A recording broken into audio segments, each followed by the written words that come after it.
Hi, Michael Schuster here on behalf of the team of various professionals at Divorce Specialist Group. People always ask if it's a good idea to start dating if they're separated but not yet divorced, or how long people typically should wait to start dating after their separation. Everyone is different and every situation is different, so there's no such thing as a typical scenario or a typical response. And nobody should give you general advice either, nor should you make any important decisions based on that. Nobody should judge you whether you do or do not want to start dating during your separation.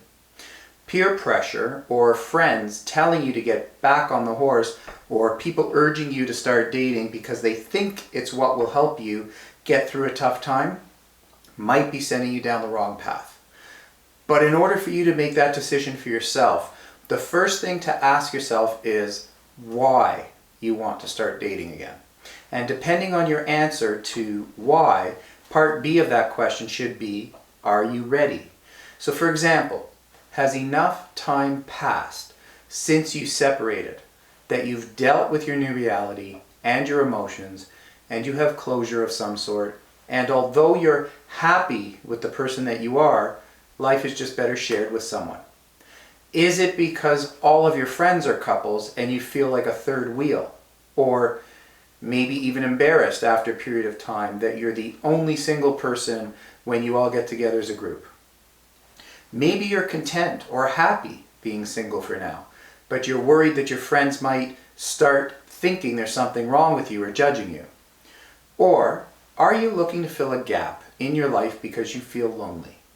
Is it because you want reassurance or confirmation that you've still got it and that you're still desirable? Or is it because your soon-to-be ex or your ex has been dating and you feel you have to compete? Or you want them to know that they're not better than you just because they can find a dating partner or be in a relationship and you can't or you haven't yet? Another thing that you should determine before you start is whether or not you're looking for love and a monogamous committed relationship, which requires time and attention and effort.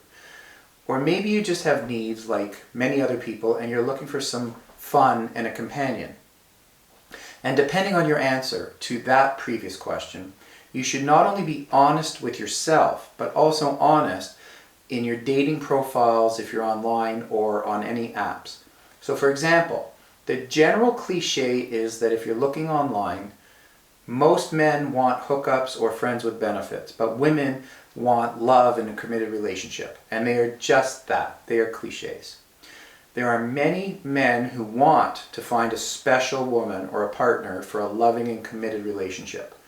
And there's also many females who say not looking for hookups or friends with benefits, yet there are many women who really don't want a committed relationship at the moment, but do want and need intimacy just like other people. Nothing wrong with either scenario as long as you are honest with yourself and the potential partners that you might be with. Another thing to think about is how long you've been separated and how long you expect the divorce process to be.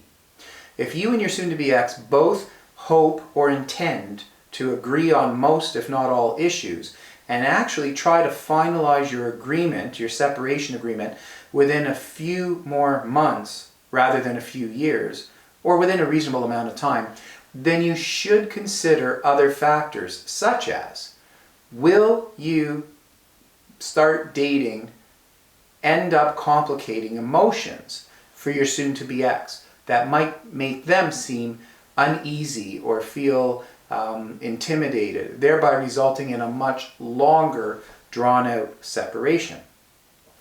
That can cost a lot more money and a lot more stress because of a lot more time. What about the kids? Kids know both of their parents aren't likely going to be alone forever.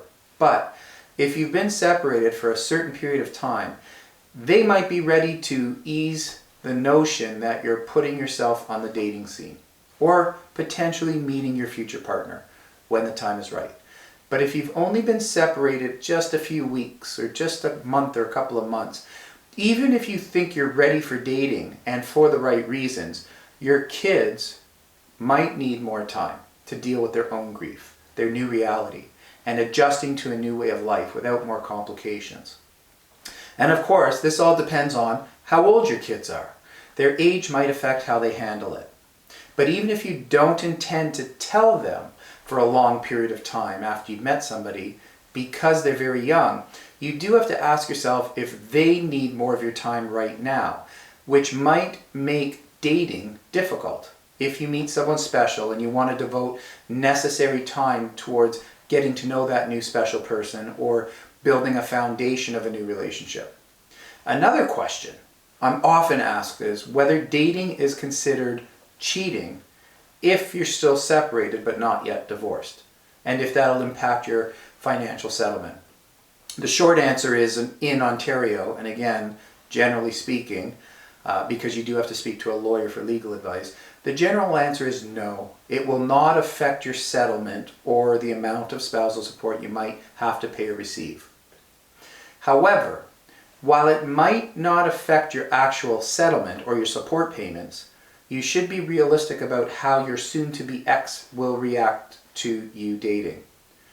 No, they should not control your life.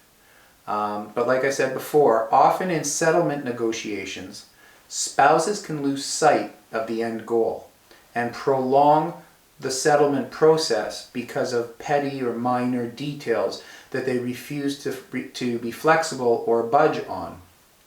And those petty minor details are often out of spite or anger or sadness or different emotions that their soon-to-be ex might have caused. So, of course, they don't realize that delaying the settlement process costs you both unnecessary increased fees and costs and stress, but perhaps them being your soon-to-be ex learning about you dating, if they react that way, it can cost you both a lot of money and stress and drag the process out. And that's why nobody can tell you a specific answer as to why you or when you should start dating. You have to weigh all the factors as they apply to you and your family. If you need guidance or want more information, Divorce Specialist Group does have the best dating coach and divorce coaches who can help you with this type of topic, so don't hesitate to get in touch with us. In fact, all of our professionals who all specialize in all aspects of divorce we have the highest vetting process at Divorce Specialist Group. We have the best professionals with the highest track record of success. They all have the highest level of integrity, and they all genuinely care. So if you have questions, just send us an email. You can also request a free 30-minute consultation. All emails, phone calls, and discussions and meetings are strictly confidential, and there's never any pressure or obligation. Just send us an email, info@divorcespecialistgroup.com. Thanks for watching, and we do wish you well.